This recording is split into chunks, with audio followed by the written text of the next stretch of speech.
pela psicografia de Chico Xavier, que tem por título Modo de Fazer. De sorte que haja em vós o mesmo sentimento.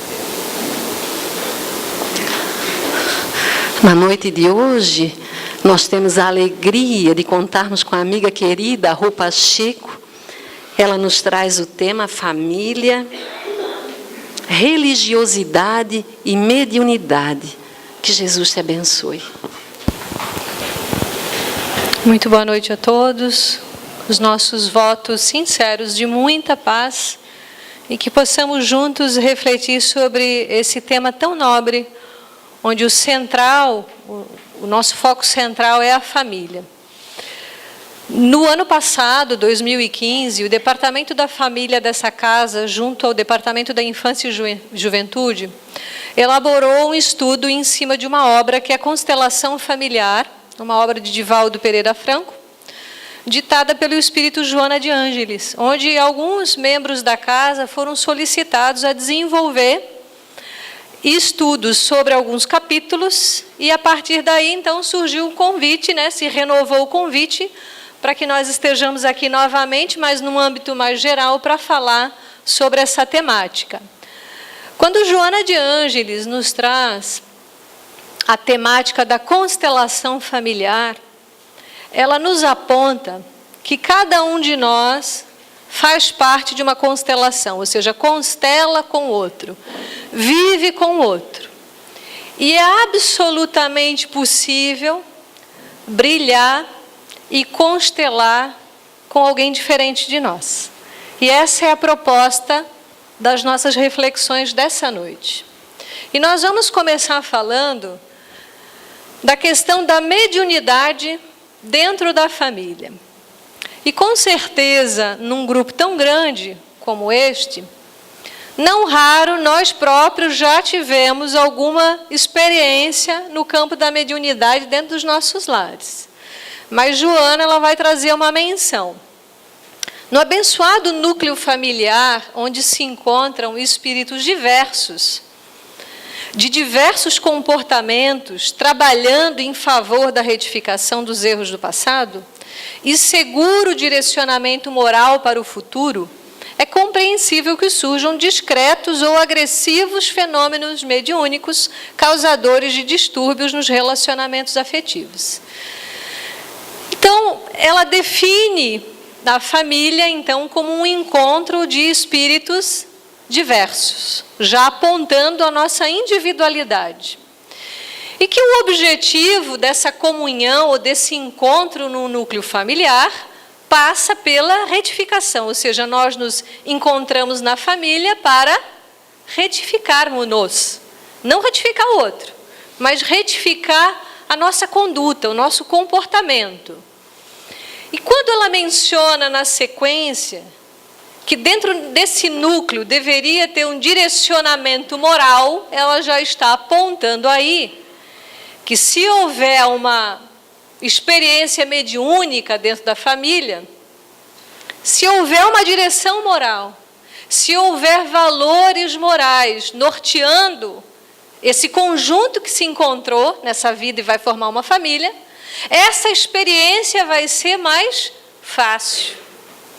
No entanto, ela diz que quando o fenômeno mediúnico acontece, ele pode ser discreto ou ele pode ser ostensivo.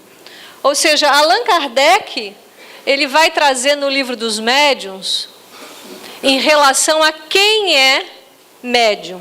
Ele diz que todos somos, mais ou menos. Então, esse fenômeno mediúnico permeia todos nós, numa intensidade maior ou menor, dependendo do resgate ou daquilo que nós temos que fazer nessa existência. Seguindo. Só que esse fenômeno mediúnico, muitas vezes ele foi tratado como algo sobrenatural, como algo místico, como algo fantástico, e isso parte realmente da ignorância, do não saber exatamente do que se trata. Ignorando-se quase que genericamente o que é a mediunidade, são ainda poucas as pessoas que estão esclarecidas em torno desse formoso recurso de que a divindade se utiliza para demonstrar a imortalidade da alma e favorecer o intercâmbio com os desencarnados. Muitos de nós conhecemos a mediunidade como algo ruim, né? Como uma experiência não prazerosa ou não gratificante. E é bonito como Joana de Ângeles coloca, falando desse formoso recurso que a divindade nos confere. Então, se um ou outro dentro do núcleo familiar apresenta as características, dando vazão, portanto, a esse fenômeno mediúnico, ele nada mais é do que um recurso para facilitar esse intercâmbio entre esses dois mundos. Entre esse mundo imanente da matéria, do encarnado, e esse mundo transcendente, que é um mundo onde esses espíritos não mais vestem essa corporeidade como nós. Então, o médium é aquele que consegue fazer uma leitura, que consegue fazer um intercâmbio entre essas duas naturezas. E seguimos. Quando que acontece a eclosão da mediunidade? A faculdade irrompe em qualquer período da existência humana. Às vezes nós questionamos, mas quando isso acontece? Na infância, ela é um fenômeno praticamente natural. E por que isso se dá? Porque o espírito, ele recém retorna desse plano espiritual e passa a se imantar com essa carne, com esse corpo, com essa encarnação. Então, para uma criança, é muito mais fácil trazer as suas lembranças. É muito mais fácil ter uma visão acurada do plano espiritual ainda, e não raro, acredito que muitos aqui já ouviram histórias das crianças terem os amigos imaginários, verem parentes que já desencarnaram e que não conheceram, falar que o vovô teve aqui. Então, esse tipo de experiências são experiências comuns. E por que é um fato? Porque esse espírito recém-retornando a essa vida material vai trazer as suas lembranças, e com o passar do tempo, essa mediunidade natural, se não for do compromisso desse espírito que reencarna, ela deve se extinguir naturalmente. E lógico que esse médium ou esse indivíduo vai continuar com essa mediunidade menos ostensiva. Mas, se assim o for do seu compromisso, essa mediunidade ela tende a manter-se ou mesmo a intensificar-se, dependendo dos seus compromissos. A adolescência também, os espíritos vão nos apontar como um momento onde essa mediunidade ela pode eclodir, por conta também de todo o processo hormonal, por todo o processo corpóreo, que pode dar vazão a essas manifestações novamente. Ou seja, esse sujeito na adolescência, muito bem, ele pode voltar a ter essas percepções mais sensíveis desse universo espiritual. A maioridade também pode ocorrer uma eclosão numa idade mais tardia, e na senectude também é comum, nós podemos ter presenciado já, pessoas em idade avançada, próximo do seu processo até desencarnatório, receberem visitas de parentes, verem pessoas, falarem isso mesmo. Então, nós temos experiências variadas dentro da mediunidade, e nós podemos narrar duas da nossa própria experiência. Uma, que aconteceu com as minhas filhas, hoje já maiores, mas pela faixa, as mais velhas, na faixa de 5, 7 anos, onde eu estava preparando as meninas para o banho, e elas saíram muito rapidamente do banheiro dizendo: mãe, o banheiro está cheio de gente. Eu falei: que gentes? Crianças. E realmente nós registramos pela mediunidade a presença de alguns espíritos. E por conta dessa orientação, que é uma orientação muito natural que a doutrina espírita nos dá, porque às vezes nós esquecemos que a diferença entre nós, encarnados, e um espírito é só uma. Ele só está sem um corpo físico. No mais é tudo igual. Então, o que nós fizemos nesse momento? Fizemos uma oração, pedimos a proteção espiritual e pedimos que aqueles espíritos fossem acolhidos e levados. Isso aconteceu. Num outro momento, há 3 anos atrás, quando a nossa mãe vai passando pelo processo desencarnatório, ela fala que via alguns espíritos familiares. E ela não era espírita, católica. Então, o fenômeno mediúnico não tem a ver com religião. Ele é inerente à nossa condição de espíritos imortais que somos.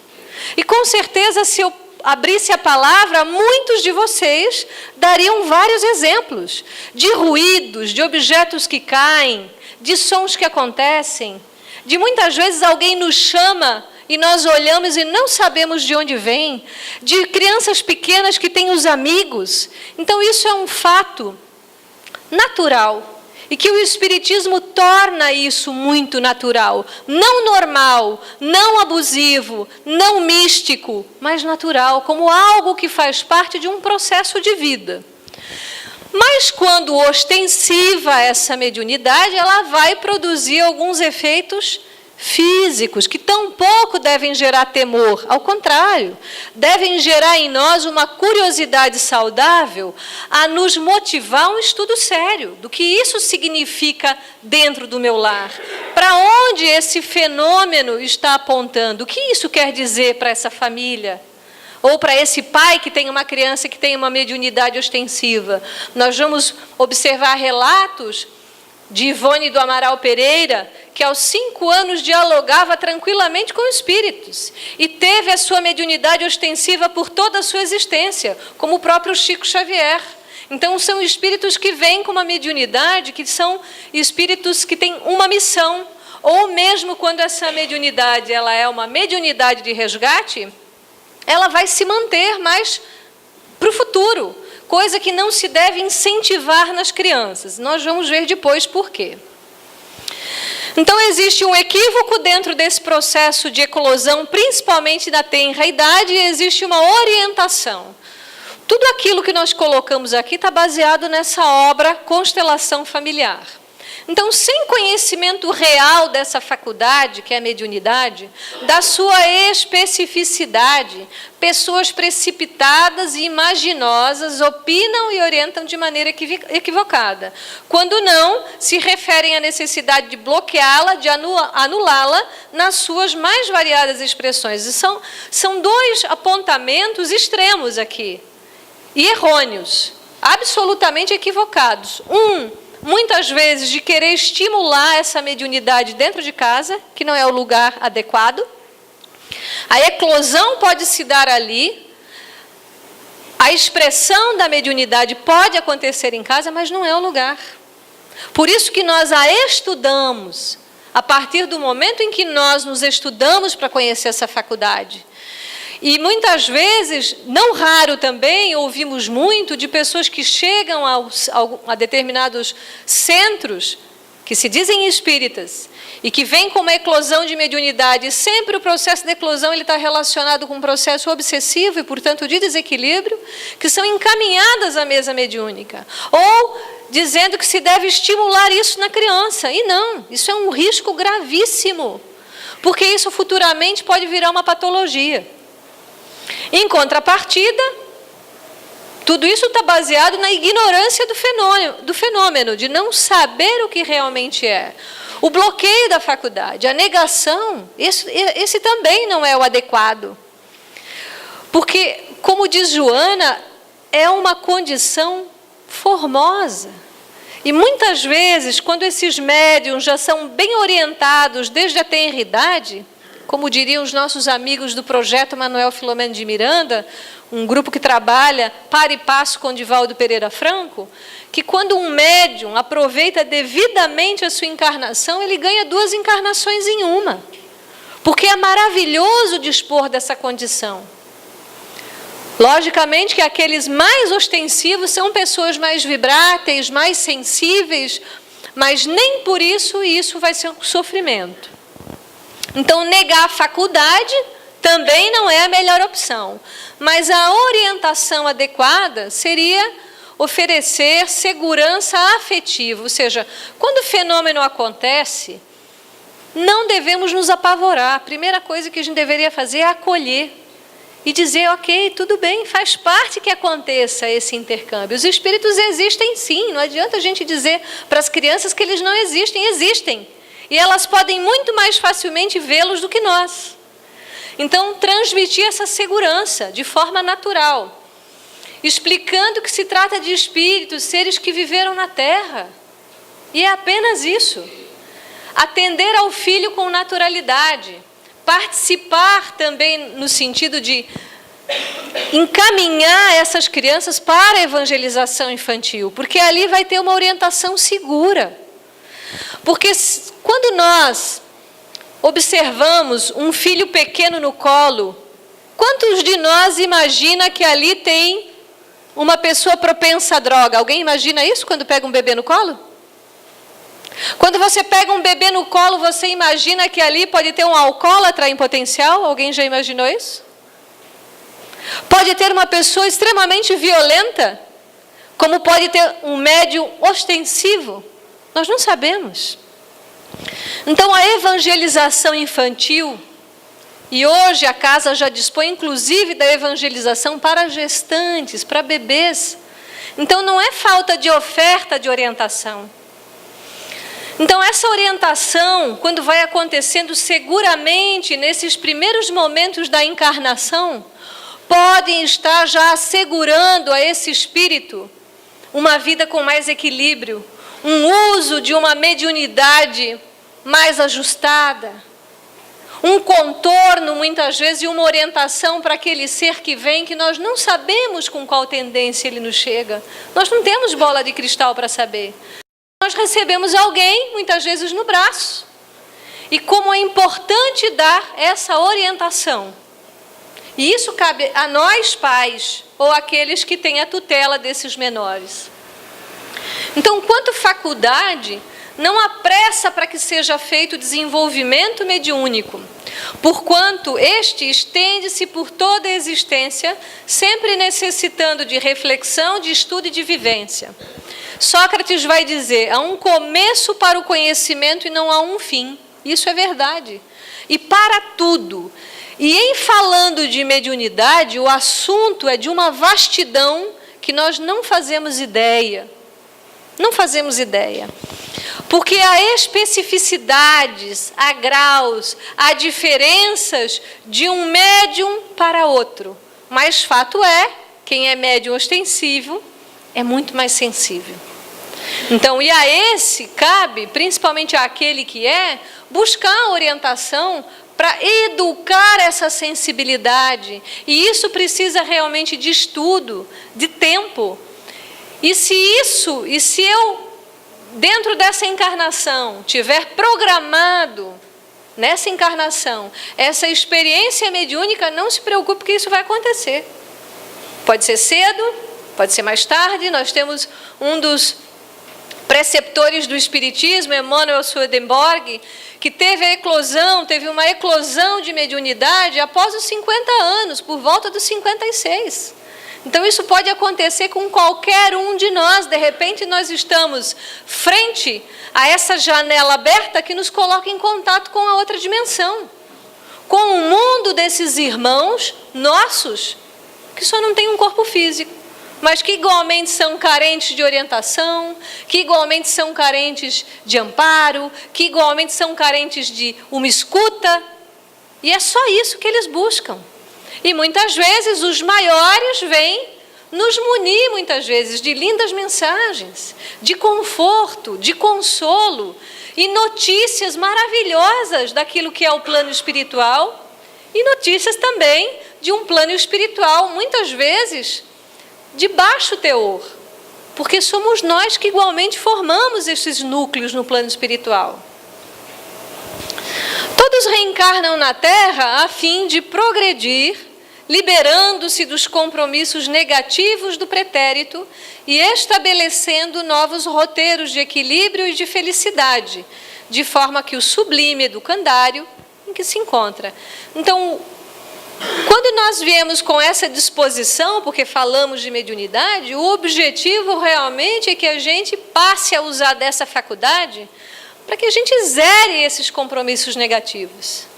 Se hoje nós trouxemos isso, ou se alguém no núcleo familiar apresenta essa condição, é porque a partir dali há um objetivo. A partir dali pode ser feito algo que vá gerar para nós felicidade, ou seja, a mediunidade também é um processo de educação. E nós, já passando pelo campo da mediunidade, e isso é comum, como falamos, e vamos retificar que nas crianças nós não devemos estimular, mas devemos buscar orientação, sim, dentro do centro espírita, se isso acontecer com alguém. Então, nós, dentro da constelação familiar, é importante lembrar que existem elementos norteadores, elementos que vão equilibrar a nossa vida quanto família, e inclusive diante do próprio fenômeno mediúnico. Então, a orientação, uma das orientações para o núcleo familiar à luz do Espiritismo é a presença do Evangelho no lar. E repito as palavras da hora anterior, que se vocês hoje, se alguém não faz o Evangelho no lar, eu vou estimular tanto ao ponto de você sair daqui pelo menos pensando em começar a fazer essa prática na sua casa. Diz André Luiz, numa das suas viagens, que ao olhar para a terra junto com o benfeitor, vê a presença de uma luz numa casa e ele pergunta ao benfeitor, o que é aquela luz? E o benfeitor responde, aquela luz é fruto de um lar, o qual é feito o evangelho semanalmente. Como metodologia de educação familiar. Então, a espiritualidade coloca essa ferramenta não como um mise-en-scène, não é uma reunião qualquer, não, é um método de educação de almas. Então, isso é algo muito profundo. É um momento onde nós paramos para refletir sobre um expediente, sobre um mapa, porque o Evangelho é um mapa que diz de onde nós saímos, aonde nós estamos e para onde nós podemos ir. Então, o Evangelho é uma luz, é uma claridade para as nossas mentes, mas que deve ser metodológico. Portanto, é preciso que haja uma sequência. Método é repetitivo, é vivencial, é sempre e não de vez em quando. Então, o estudo do Evangelho de Jesus no lar constitui significativo recurso que contribui para o equilíbrio de todos os membros que constituem o clã. Não é para um. Mas você pode pensar, mas só eu sou espírita em casa. Não tem problema. Porque se uma alma, se um ser, se um indivíduo cultiva essa prática na sua casa, todos serão beneficiados. Dizem os espíritos que após 10 anos de culto do Evangelho no lar, isso tem um gradiente para todos os lares vizinhos. E para 20 anos de Evangelho no lar, essa casa ela já passa a ser como um posto de atendimento espiritual. Isso para que a gente tenha noção do que significa o Evangelho no lar, porque isso é uma prática, é uma orientação religiosa para nós. Então, essa reunião ela é semanal, quando se encontram todos os familiares para conversação edificante e salutar, saudável oportunidade para o bom desenvolvimento ético-moral, dirimindo incompreensões e solucionando problemas. Então, vejamos aqui. Numa semana de 7 dias, cada dia com 24 horas, o Evangelho é um encontro na semana que vai durar em torno, no máximo, de 30 minutos. É pedir demais? É muito pouco. Porque rapidinho nós ficamos 1 hora na internet e no celular. Rapidinho você fica 30 minutos mandando mensagens no seu WhatsApp. Rapidinho, 30 minutos você fica no seu Facebook. Ou não? 30 minutos você encontra com alguém na rua e muitas vezes fica falando bobagem. Nós usamos do nosso tempo, muitas vezes, para para cultivar hábitos que não contribuem nada para o nosso crescimento. Então, a reunião é semanal, não é todo dia, é uma vez na semana, aonde se procura reunir as pessoas desse núcleo. E nós temos um casal, a Sandra e o Carlos, que são mineiros, que um dia falaram para nós assim: no começo, quando casamos, éramos nós dois fazendo o evangelho. Depois vieram os filhos, que foram 7, não eram poucos. E os meninos brincavam embaixo da mesa, enquanto fazíamos o evangelho. Cresceram, se tornaram adolescentes. Começaram a trazer na juventude os namorados e namoradas. Quase não tinha espaço para fazer o evangelho. Depois foram se casando. Eles são mais velhos, o Carlos e a Sandra. E hoje somos nós dois. E daqui a pouco vai ser um. Mas não importa. Ainda hoje falava que eu tenho uma amiga que tem gatos e ela faz o evangelho sozinha. Até os animais têm esse benefício. Quantos relatos nós temos de quando fazemos o evangelho no lar, os animais se acalmam, se aconchegam em torno da mesa, se aproximam. Eu estou vendo muitas cabeças balançando, espero que seja afirmativamente, porque assim é. Nós criamos uma condição muito especial no evangelho no lar. E particularmente pensamos que fazendo o evangelho, cultivando boas atitudes, já é difícil passar pelos desafios da vida, imagine não fazendo nada. Então nós abrimos portas, não físicas, mas nós abrimos portas mentais. E nós tivemos uma experiência em casa, já com as filhas, essas que falei há pouco quando crianças, agora já adolescentes, há uns anos atrás, assistindo Big Brother. E eu, como boa mãe espírita, falei: vocês acham que o anjo de guarda vai sentar ao lado de vocês para assistir o Big Brother? Elas olharam para mim: mãe, você fala só de espíritos. Bem, eu falei: ok, né? Mãe, você é uma careta. Ok, também, me recolhi e dialoguei com Deus. Eu disse: Senhor, eu já fiz a minha parte. Eu tentei convencê-las, o argumento foi bom. Então eu vou fazer o evangelho, vou orar. E fiz meu silêncio. Daqui a pouco elas vêm disparadas para o meu quarto: mãe, está acontecendo uma coisa muito estranha. Tivemos a experiência de um fenômeno físico. O copo que estava na mesa começou a balançar. E de um lado para o outro da mesa. Vieram correndo para o meu quarto. Mãe, tem espíritos aqui. Eu falei: tem espíritos aqui? Porque, lógico, os fenômenos de ordem física, eles são originados por espíritos de ordem inferior.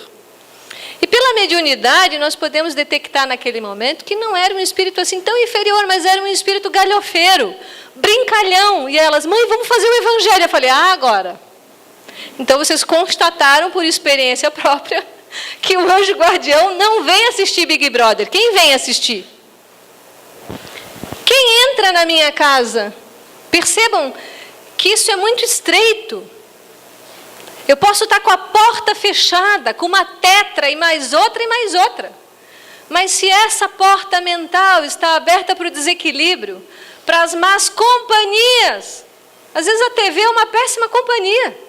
Às vezes o celular é uma péssima companhia, dependendo do uso que eu faço. E nesse momento, desse episódio, fizemos o evangelho, oramos juntas, e esse espírito realmente foi encaminhado e atendido. Porque nada se perde na obra de Deus. Então, mesmo num lar com o evangelho, pode acontecer isso. Imagine o que acontece. E vamos seguir as orientações de Joana. Então, ela nos atenta por um fato muito importante, que cada vez menos as pessoas se encontram dentro de casa. Cada vez menos tem momentos de união familiar, de diálogo. Por quê? Às vezes está numa refeição, a TV está ligada. Só falta sair sangue da televisão. O rádio está ligado. Telefone em cima da mesa, respondendo mensagem. Ninguém está presente, não está presente nem diante do alimento que é um momento tão importante. Jesus lembrou disso em muitas passagens da sua vida, da relação com o alimento, daquilo que entra no corpo e que vai manter a vitalidade, de sentir essa presença no alimentar-se. E se nós não estamos presentes muitas vezes nem no alimento, quantas vezes dentro de casa o filho, o esposo, o irmão fala conosco e a gente está totalmente alheio, totalmente distante. Então nós temos esse momento de ausência mental como uma oportunidade para qualquer besteira ocupar a mente. Essa falta de presença íntima pode dar espaço à entrada de qualquer influência negativa. Então nós temos aí o Evangelho como uma oportunidade de reconexão.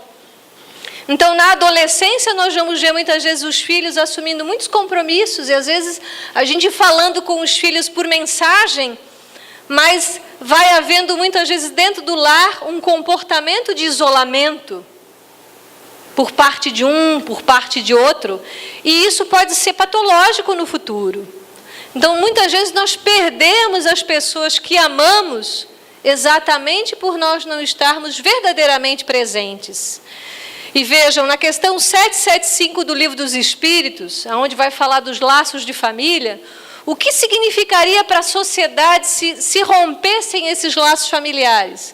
Uma recrudescência do egoísmo. A gente voltaria para uma situação muito egoísta, muito primitiva. Então nós temos a oportunidade de estarmos juntos num lar, para nos melhorarmos, nos perdoarmos, nos amarmos e reforçar os laços em presença.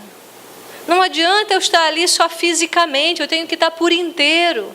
Os meus olhos têm que estarem ali, os meus ouvidos, a minha percepção. Não adianta eu estar fragmentado, porque fragmentado a gente já vive muito. E muitas vezes, esses pais que estão à frente desse núcleo familiar, eles são preocupados mais em ser fornecedores de recursos do que educadores pela convivência e pelo exemplo, porque isso é difícil. Porque filho não vai ouvir você, mas vai ver tudo que você fizer.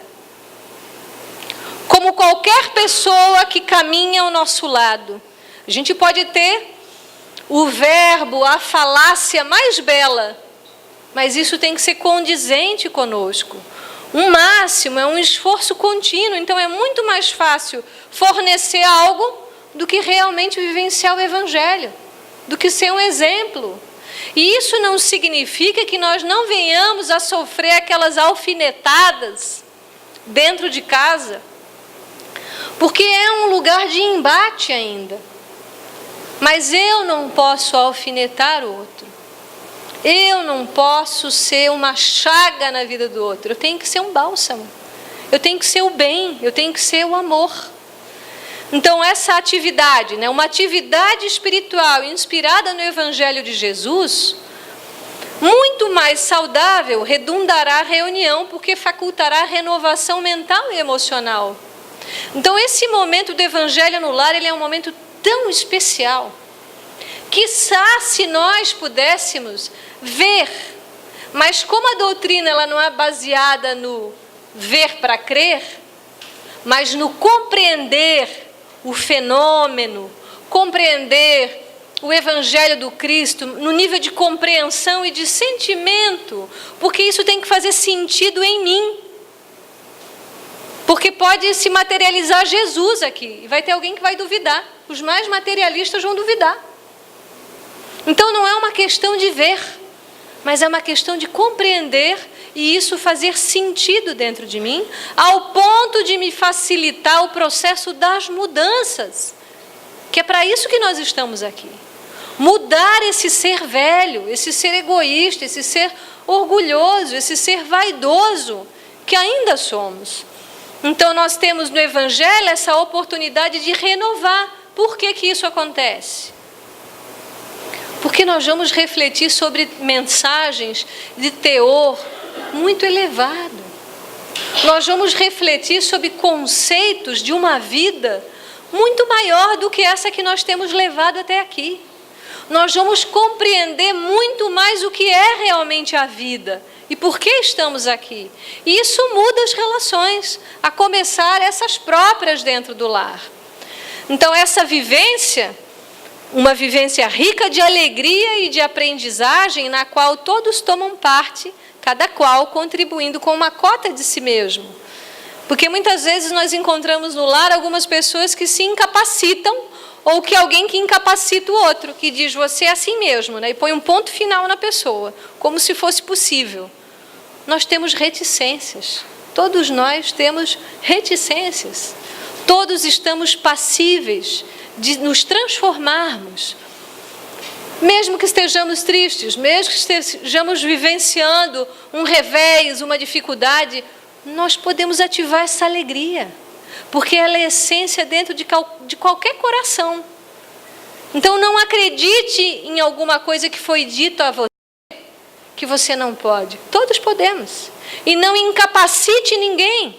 Todos podem. Então, como fazemos esse evangelho? Se há uma orientação tão importante para nós dentro do Espiritismo. Então vejamos aí, todos podem participar desse momento, porque esse momento ele não tem um teor de obrigação, ele tem que ser celebrativo.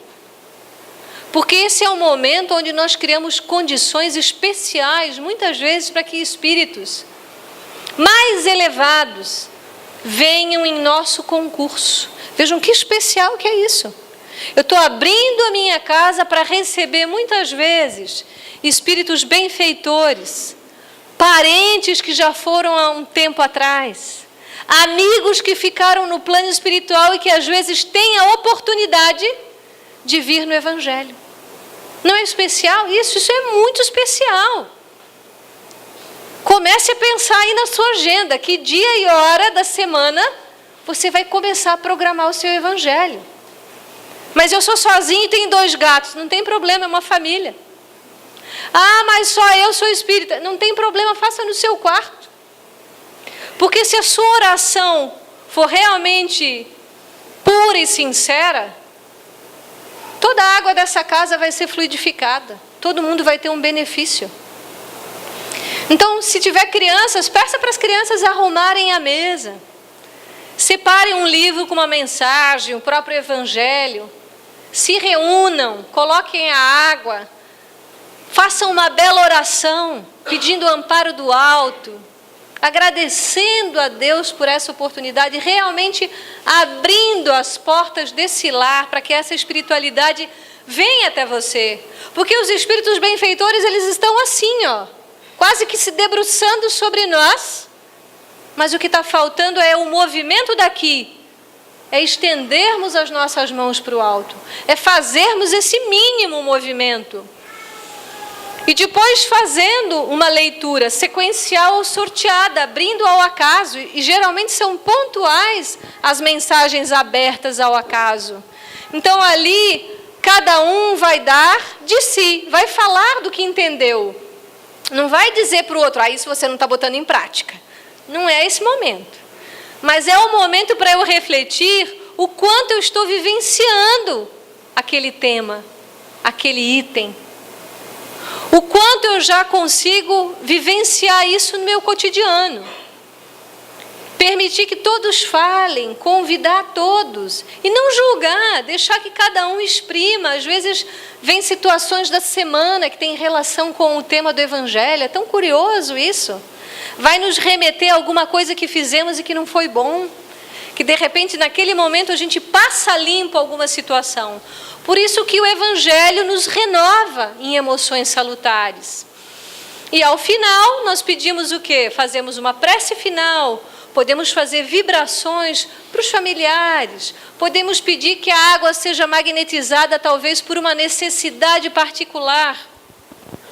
Quantas vezes Ivone do Amaral Pereira, na sua vida, e médium ostensiva que era, que não tinha recursos para pagar médico nenhum, e que ela pedia assim com tanto fervor na sua oração para que na água fosse depositado o medicamento que ela precisava, ela não tinha condições monetárias para pagar o seu remédio, e que o pedido dela quantas vezes foi atendido. Isso não é um milagre, isso é um efeito natural da manipulação dos fluidos que os espíritos superiores conseguem.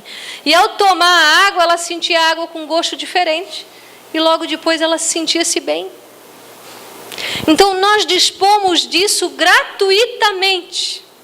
Por que não fazemos? Porque muitas vezes é mais fácil, meus irmãos e minhas irmãs, a gente se colocar na mão da casa espírita, ou do médium, ou do dialogador, porque às vezes a gente se sente incapaz. Mas todos nós aqui, sem exceção, somos capazes de estabelecer essa prática. E aí já é uma ferramenta de cura para as nossas vidas, para a nossa família. Porque se um se evangeliza num lar, a possibilidade disso influenciar os outros é plena. Se uma família se evangeliza numa sociedade, isso já vai ter um efeito bombástico. E imaginem mais e mais famílias fazendo o evangelho. Não há como esse planeta continuar sendo um planeta de guerra. Não há como esse planeta continuar sendo um planeta de tanta competição e rivalidades. Porque Jesus vai nos orientar a cooperar. O auxílio mútuo, o respeito. E aí nós temos essa grande oportunidade. E preferencialmente, nesse momento, o ideal é que a gente não saia de casa. Por quê? Porque aquelas vibrações todas foram trabalhadas. O ideal é que a gente desfrute desse momento do Evangelho. Acabou aqueles 30 minutos no máximo. Às vezes são 15 minutos, 20 minutos. Mas isso já causa um impacto revigorante em todo o lar. Ideal seria que nós ficássemos em casa, para continuar refletindo e recebendo essas boas vibrações. Então essas reuniões acabam se tornando momentos de psicoterapia de grupo. Às vezes é nesse momento que nós vamos abrir o coração, falar dos sofrimentos, das dificuldades, e sempre com amor e acolhimento. E quanto mais os membros, eles se aproximam em amor, mais nós vamos levar isso para qualquer lugar onde nós estejamos. E é curioso, assim, muitas vezes a gente pode perceber no trânsito, e principalmente nessa época de temporada que a gente exercita mais um pouquinho a paciência, e dá um lugar para o outro passar, porque às vezes a gente está saindo na rua, para uma rua movimentada, o sujeito está lá longe, ele faz questão de acelerar para não dar vaga. Essas são as nossas demonstrações de egoísmo. O sinal está amarelo, mas eu faço questão de acelerar para passar, por que tanta pressa? Então nós pensamos como o Evangelho vai alargando a nossa percepção da vida, de ser gentil, de pensar, por que tem pressa? Que pressa é essa? Só não tem pressa em se melhorar, mas às vezes é capaz de passar em cima da faixa para o pedestre não passar. Isso o Evangelho faz nas nossas vidas, nos transforma, pouco a pouco, é pouco, mas isso já faz uma diferença. Se uma pessoa é gentil, vocês podem ter certeza absoluta, se alguém vê um ato de gentileza, isso toca profundamente o coração do outro. Muito, mais do que a violência. Um ato de gentileza sincero pode ter um raio de ação que nós não temos ideia. E isso começa dentro de casa, isso começa dentro de nós. Quando Jesus ele é convidado a visitar uma família e aí é recebido, a felicidade entra nessa residência. Se eu estou convidando Jesus, porque o Evangelho dele, do Pai, a entrar na minha casa, como eu não vou ser uma pessoa feliz? Teremos problemas? Vamos continuar tendo. Desafios? Vamos continuar. Mas uma família que tem uma orientação religiosa, espiritual, e não precisa ser espírita, porque a própria Joana de Ângeles, no livro Constelação Familiar, vai dizer, prontamente e seguramente, quando um grupo se reúne e lê uma mensagem de teor elevado, isso já está apontando mudanças. Um dia na semana, no máximo 30 minutos, para ler sobre algo elevado, para não falar da vida de ninguém, para não assistir o Big Brother, nenhum filme de violência, mas para fazer o Evangelho, para abrir a porta para Jesus, que só nos fala da nossa redenção pessoalmente. Então, essa orientação religiosa já é mais do que comprovado cientificamente, que deixa os grupos mais fortalecidos, deixa as pessoas mais unidas. Porque nós não sabemos, por exemplo, nós que temos filhos pequenos, sabemos se algum deles vai desencarnar? Se amanhã nós vamos estar no mesmo emprego? Se amanhã vamos acordar nesse corpo? Se vamos ter saúde? Nós não sabemos. Mas se eu estou alicerçado nessa estrutura, que é um pão espiritual, um vai dar apoio para o outro. Um vai dizer para o outro, tudo tem um sentido. Paciência. Isso passa. Calma. Não me ensinastes que Deus é bom e justo? Espera um pouco. Te fortaleça. Vamos juntos fazer uma oração. Quantas vezes as minhas filhas mais velhas vêm e dizem para mim em casa, mãe, vamos orar pelo fulano de tal que está precisando. Que grande aprendizado é esse nós podermos ensinar para os nossos filhos desde pequenos a orarem, a começarem a estabelecer um diálogo com Deus, com o anjo de guarda, de uma forma legítima, verdadeira, sem fantasia, porque é a realidade. Quantos de nós já temos esse hábito ensinado pelos nossos pais? O hábito da oração, o hábito do evangelho no lar, que tem uma repercussão infinita. Então, as diretrizes religiosas numa família fazem sim toda a diferença. Porque que, com orientação religiosa nós temos dificuldades, imagine sem. É por isso que nós vemos jovens se matando no trânsito, por overdose e por tantos outros percalços. Vemos pessoas idosas se suicidando. O que faltou? Será que às vezes faltou educação formal? Talvez não. Faltou recurso material? Talvez não. Mas com certeza faltou a orientação espiritual. Então, meus irmãos, essa orientação religiosa, ela é o melhor que nós podemos fazer por nós e para o núcleo onde nós estamos. Porque a fé, ela é uma condição natural. E nós lembramos aqui, qual é o melhor lugar do mundo? É uma pergunta agora. Qual é o melhor lugar do mundo? É a casa ou é o lar? É a casa ou é o lar? É o lar. Porque às vezes nós temos só uma casa, mas não temos um lar. E o que faz um lar? É uma pergunta. O que faz o lar é uma família. E o que faz uma família é uma coisa só. É o amor. Porque uma família, ela pode estar constituída por convenções. Pode ser um homem, uma mulher e os filhos, bonitinho. Mas se não tem amor, não tem família.